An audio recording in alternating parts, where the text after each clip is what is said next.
See oli rootsi keeles tere ja takk on rootsi keeles aitäh.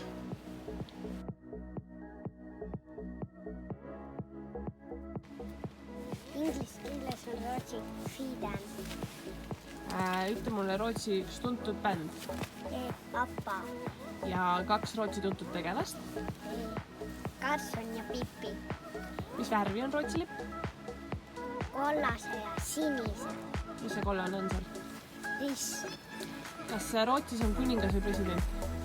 kuningas.